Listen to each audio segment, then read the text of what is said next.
ಪ್ರೀತಿಯ ಬಂಧುಗಳೇ, ಮತ್ತೊಮ್ಮೆ ನಮಸ್ಕಾರ. ನಮ್ಮ ಅಂತರ್ದೃಷ್ಟಿ ಜ್ಞಾನ ಪ್ರಸಾರ ವಾಹಿನಿಗೆ ಆತ್ಮೀಯವಾಗಿ ತಮ್ಮೆಲ್ಲರನ್ನು ಸ್ವಾಗತಿಸುತ್ತಾ, ಬಂಧುಗಳೇ, ಬಹಳ ದಿನ ತಾಂತ್ರಿಕ ದೋಷದಿಂದ ನಾವು ಸ್ವಲ್ಪ ವಿಡಿಯೋ ಮಾಡೋದು ಕಡಿಮೆ ಮಾಡಿದ್ವಿ. ಈಗ ತಾಂತ್ರಿಕ ದೋಷ ಅನ್ನೋಕ್ಕಿಂತಲೂ ಸಮಯ ಅಭಾವ ಮತ್ತು ಇದು ಅವಕಾಶಗಳ ಕೊರತೆ ಎಲ್ಲ ಸರಿ ಹೋಗಿದೆ. ಈಗ ಮತ್ತೊಮ್ಮೆ ನಮ್ಮ ಅಂತರ್ದೃಷ್ಟಿ ಜ್ಞಾನ ಪ್ರಸಾರ ವಾಹಿನಿಯನ್ನು ನಾವು ಸತತವಾಗಿ ಮುಂದುವರ್ಸೋಕ್ಕೆ ಮನಸ್ಸು ಮಾಡಿದ್ದೀವಿ. ಸ್ವಲ್ಪ ಹಿಂದಿನಿಂದ ಹೋಗೋಣ. ನಾವು ಸಾಮಾನ್ಯವಾಗಿ ನನ್ನ ಜೊತೆ ಒಂದು ಕಥೆ ಸರಣಿ ಮಾಡ್ತಾ ಇದ್ದೆ. ಈಗ ನನ್ನ ಜೊತೆ ಒಂದು ಜೊತೆ ಸರಣಿ ಜೊತೆಗೆ ಇವತ್ತೊಂದು ವಿಶೇಷವಾದ ಕಾರ್ಯಕ್ರಮ ಮಾಡೋಣ. ಆ ಕಾರ್ಯಕ್ರಮ ಗುರುಪೂರ್ಣಿಮೆ ಅಂಗವಾಗಿ. ಯಾಕೆಂದರೆ ನಾವು ಅಲ್ಲಿಂದ ಬರಬೇಕು. ಬಂಧುಗಳೇ, ಸಾಮಾನ್ಯವಾಗಿ ಗುರುವೇ ಸರ್ವಲೋಕಾನಾಂ ಭಿಷಜೇ ಭವರೋಗಿಣಾಂ ನಿಧಯೇ ಸರ್ವವಿದ್ಯಾನಾಂ ದಕ್ಷಿಣಾಮೂರ್ತಯೇ ನಮಃ ಅಂತ. ಇದನ್ನು ನಮ್ಮ ಕನ್ನಡದಲ್ಲಿ ಎಷ್ಟು ಅದ್ಭುತವಾಗಿ ಚಿತ್ರಿಸಿಟ್ಟಿದ್ದಾರೆ ಅಂದರೆ, ಸದ್ಗುರು ಮಹಿಮೆ ಅನಂತ, ಸದ್ಗುರು ಕೃಪೆಯೂ ಅನಂತ, ಅವನ ನಯನಗಳು ಅನಂತವೈ ತೋರಿದನವನು ಅನಂತ. ಸದ್ಗುರು ಬೋಧಿಪೆ ಶಿಷ್ಯನು ಸದ್ಗುರುವೇ ಆದನು.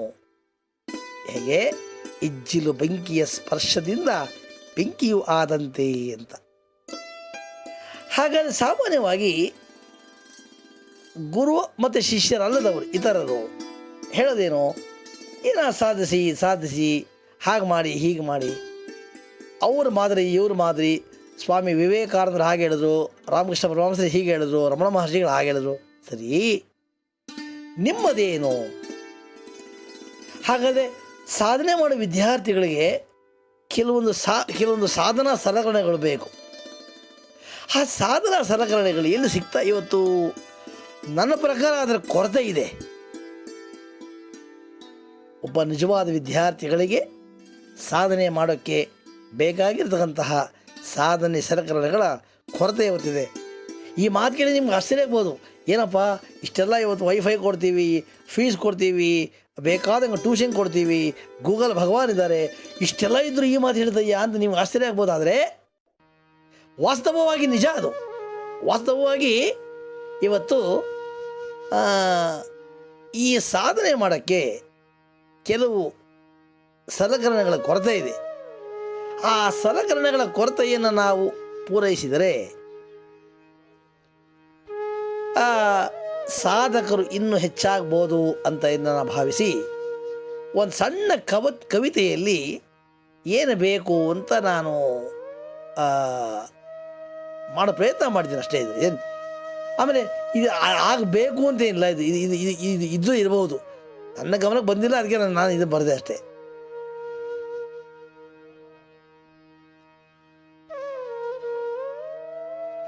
ಸಾಧನೆ ಮಾಡುವ ಸಾಹಸಿಗಳಿಗೆ ಮೊದಲು ಅವ್ರಿಗಿರಬೇಕು. ಸಾಧನೆ ಮಾಡುವ ಸಾಹಸಿಗಳಿಗೆ ಸಾಧಿಸುವಂತಹ ಛಲವಿರಬೇಕು. ಸಾಧನೆ ಮಾಡುವ ಸಾಹಸಿಗಳಿಗೆ ಸಾಧಿಸುವಂತಹ ಛಲವಿರಬೇಕು.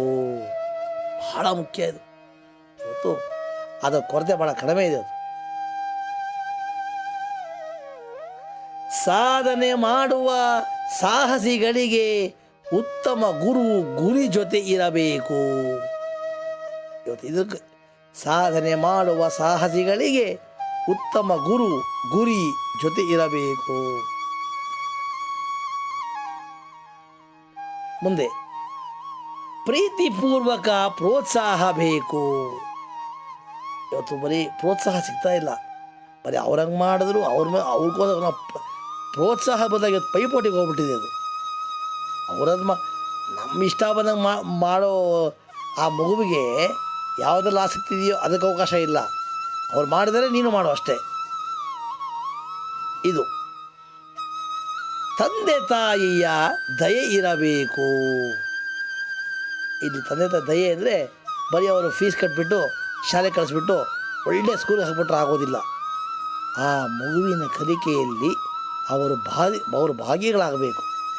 ಒಂದು ತಾಸು ಅವ್ರಿಗೆ ಕೂತು ಏನು ಕಲಿತು ಹೇಳೋ ಮಗು ನೋಡೋಣ ಅಂತ ಹೇಳಿ ಆ ಮಗು ತಂದೆ ತಾಯಿಗಳ ಮುಂದೆ ಮಗು ತಾನು ಕಲಿತಿರೋದು ಒಂದೇ ಒಂದು ಲೈನ್ ಹೇಳಿಬಿಟ್ರೆ ಅದಕ್ಕಾಗೋ ಖುಷಿ ಬೇರೆ. ಹಾಗಾಗಿ ಮತ್ತೇನು ಮಾಡ್ತಾರೆ, ಅವರು ಅದನ್ನು ಕರ್ತವ್ಯ ಅಂತ ಹೇಳ್ಕೊಂಡ್ಬಿಟ್ಟಿದ್ದಾರೆ. ಓದಿಸೋದು ನಮ್ಮ ಡ್ಯೂಟಿ ಹಾಕೊಂಡು, ಡ್ಯೂಟಿ ಅಲ್ಲ ಅದು. ಕಲಿಸುವುದು ನಿಮ್ಮ ಒಂದು ಅವಿಭಾಜ್ಯ ಅಂಗ ಅದು. ಉತ್ತಮ ವಾತಾವರಣವೂ ಬೇಕು, ಇದ್ರ ಕೊರತೆನೂ ಇದೆ ಇವತ್ತು. ಆತ್ಮವಿಶ್ವಾಸ ನಮಗಿರಬೇಕು. ಯಾರು ಕಲಿತಾರೋ ಅವರಿಗೆ ಆತ್ಮವಿಶ್ವಾಸ ಇರಬೇಕು, ಅಹಂಕಾರ ಆಗಬಾರ್ದು. ಆದರೆ ಅಹಂಕಾರ ಬೇಡ, ಆದರೆ ಆತ್ಮವಿಶ್ವಾಸ ಇರಬೇಕು. ನೋಡಿ ಮುಂದೆ ಹೇಳ್ತಾರೆ, ಅನುಮಾನ ಅಹಂಕಾರ ಅಂಧವಿಮಾನವು. ಇವತ್ತು ನಮಗೆಲ್ಲ ಅದೇ ಬಂದಿರೋದು, ಅಂಧವಿಮಾನ ಜಾಸ್ತಿ ಆಗ್ಬಿಟ್ಟಿದೆ ನಮಗೆಲ್ಲತ್ತು. ಏನೋ ಒಂದು 4 ಅಕ್ಷರ ಗೊತ್ತೋದು ಮಾತ್ರಕ್ಕೇನೆ ನೋಡಿ ಅವರೆಲ್ಲ ಹೇಳ್ತಾ ಇದ್ರು, ಅಕ್ಷರಸ್ಥರಿಗೂ ವಿದ್ಯಾವಂತರಿಗೂ ಬಹಳ ವ್ಯತ್ಯಾಸ ಇದೆ ಅಂತ. ಹಂಗಾಗಿ ನಾವು ಅಕ್ಷರಸ್ಥರಾಗ್ತಾ ಇದ್ದೀವಾಗಲಿ ವಿದ್ಯಾವಂತರಾಗ್ತಾ ಇಲ್ಲ ಇವತ್ತು ನಾವು. ವಿದ್ಯಾವಂತರೊಂದು ಯಾರಾಗರೆ, ಯಾರು ಉತ್ತಮ ಸಂಸ್ಕಾರವಂತರೋ ಅವರು. ಅನುಮಾನ ಅಹಂಕಾರ ಅಂಧಭಿಮಾನವು ಎಂದಿಗೂ ಹತ್ತಿರ ಸುಳಿಯದಂತಿರಬೇಕು. ಮುಂದೆ ಹೇಳ್ತಾರೆ, ಕಷ್ಟ ಸುಖಗಳು ಏನೇ ಬಂದರೂ, ಕಷ್ಟ ಸುಖಗಳು ಏನೆದುರಾಗಲಿ ಮೆಟ್ಟಿ ನಿಲ್ಲುವ ಬಲವಿರಬೇಕು. ಬರೀ ದುಡ್ಡು ಕಾಸು ಅನ್ನೋದಲ್ಲ, ಎಲ್ಲ ಇರಬೇಕು. ಆಮೇಲೆ ಕೆಲವರು ಮಾಡ್ತಾರೆ, ತುಂಬ ಐಷಾರಾಮಿ ಜೀವನದಲ್ಲಿ ಬೆಳೆಸ್ಬಿಡ್ತಾರೆ ಮಕ್ಕಳನ್ನ. ಇನ್ಕೆದರು ಬರೇ ಬರ್ತದಲ್ಲಿ ಬೆಳೆಸ್ಬಿಡ್ತಾರೆ. ಅಲ್ಲ, ಇಬ್ಬರು ಎರಡನ್ನೂ ತೋರಿಸ್ಬೇಕು. ನಮ್ಮ ಪ್ರಕಾರ ಮಕ್ಕಳಿಗೆ ಎಲ್ಲ ಅದರ ಅಭಿರುಚಿ ಗೊತ್ತಿರಬೇಕು. ನನಗೆ ಗೊತ್ತಿರೋ ಒಬ್ಬರು ಅವ್ರ ಮಗಳನ್ನು ಹಿಂಗೆ ಏನೋ ಮಾತಾಡಬೇಕಾದ್ರೆ ಹಾಸ್ಟೆಲ್ ಬಿಡಿ ಅಂತ ಕೇಳಿದೆ ನಾನು. ಆ ತಾಯಿ ರೆಡಿದ್ದಾರೆ, ತಂದೆ ರೆಡಿ ಇಲ್ಲ. ತಂದೆ ಹೇಳ್ತಾರೆ, ಸರ್ ಇರೋದೊಬ್ಬಳು ಮಗಳು, ಅವಳನ್ನ ಹಾಸ್ಟೆಲ್ ಬಿಟ್ಟು ನಾವು ಮಾಡಬೇಕಾದ್ರೆ ಏನು, ಯಾಕೆ ಹಾಸ್ಟೆಲ್ ಬಿಡಬೇಕು, ಅವಶ್ಯಕತೆ ಇಲ್ಲ ಅಂದರು. ನಾನು ಹೇಳಿದೆ, ಸರ್ ಹಾಗಲ್ಲ, ಆ ಮಗುವಿಗೆ ಹಾಸ್ಟೆಲ್ ಜೀವನ ಅಂತ ಒಂದಿದೆ, ಅದು ಗೊತ್ತಾಗಲಿ ಅಂತ ಬಿಡಿ ಅಂತೆ. ಅವ್ರು ಭಾಳ ಚೆನ್ನಾಗಿ ಹೇಳಿದ್ರು. ಇಲ್ಲ ಹಾಗಲ್ಲ, ಅದನ್ನು ಬಾಯಲ್ಲಿ ಹೇಳಿದ್ರೆ ಸಾಕು ಅಂತ. ಪ್ರತಿಯೊಂದು ಅನುಭವವಾಗಬೇಕು. ಅನುಭವ ಆದರೆ ಮಾತ್ರ, ನಮ್ಮ ಪೆಟ್ಟಾದರೆ ಮಾತ್ರನೇ ನಾವು ಅದರ ಅರಿವಾಗತ್ತಾಗಲಿ. ಬೇರೆಯವರ ಪೆಟ್ಟುಗಳನ್ನು 1000 ಕೇಳಿದ್ರೆ ನಮ್ಗೆ ಅರ್ಥ ಆಗಲ್ಲ. ಮುಂದೆ ಪರರಳು ದೋಷವ ಹುಡುಕದು, ಪರರಳು ದೋಷವ ಹುಡುಕದೆ ನೀನು ನಿನ್ನುದ್ಧಾರಕ್ಕೆ ಶ್ರಮಿಸಲು ಬೇಕು. ಅದನ್ನೇ ಸ್ವಾಮಿ ಪುರುಷೋತ್ತಮ ಹೇಳಿದ್ದು, ಯಾರ ದೋಷಗಳೆಷ್ಟೋ ನನಗೇಕೆ ಬೇಕು, ನನ್ನ ದೋಷವ ತಿದ್ದಿ ನೀ ಸಲಹಬೇಕು ಅಂತ. ಹಾಗಾಗಿ ಇದು ಬಹಳ ಮುಖ್ಯ. ಇದು ಸಾಧನೆಗೈಯುವ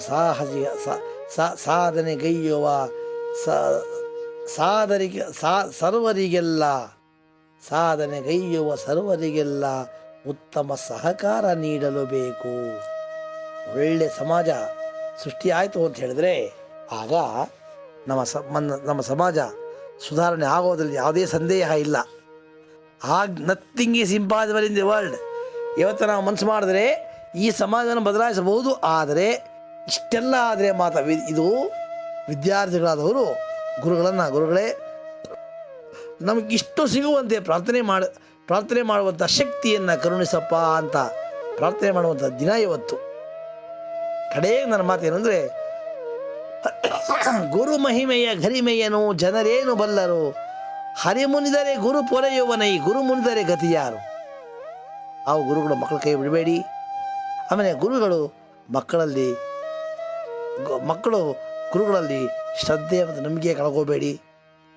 ವಿದ್ಯೆಗೆ ವಿನಯವೇ ಭೂಷಣ. ಅದು ಬರಬೇಕು ಅಂದರೆ ನಾವು ವಿನಯತೆಯಿಂದ ಇರಬೇಕಾಗತ್ತೆ. ನಮ್ಮ ಸರ್ವ ಸಾಧನೆಯನ್ನು ಕೂಡ ಆ ಗುರುಗಳ ಪಾದಾರವಿಂದಗಳಿಗೆ ಸಮರ್ಪಣೆ ಭಾವದಿಂದ ಅರ್ಪಿಸಿದಾಗ ಮಾತ್ರ ಅವರು ನಮಗೆ ಆಶೀರ್ವಾದ ಮಾಡ್ತಾರೆ. ಎಲ್ಲ ಗುರುಗಳ ಆಶೀರ್ವಾದ ನಮ್ಮೆಲ್ಲರ ಮೇಲೆ ಇರಲಿ ಅಂತ ಹೇಳಿ ಈ ಒಂದು ಸಂಚಿಕೆಯನ್ನು ಇಲ್ಲಿಗೆ ಮುಗಿಸ್ತಾ, ಇದನ್ನು ನಾನು ಕೂಡ ಎಲ್ಲ ನನ್ನ ಸರ್ವ ಮಾತುಗಳನ್ನು, ಸರ್ವ ಸಾಧನೆಯನ್ನು ಅತ್ಯಂತ ಹೃದಯಪೂರ್ವಕವಾಗಿ ಸಮರ್ಪಣಾ ಭಾವದಿಂದ ಎಲ್ಲ ನನ್ನ ಗುರುವೃಂದದ ಚರಣಾರವಿಂದಗಳಿಗೆ ನಾನು ಸಮರ್ಪಿಸಿ ನನ್ನ ಮಾತು ಮುಗಿಸ್ತೇನೆ. ನಮಸ್ಕಾರ.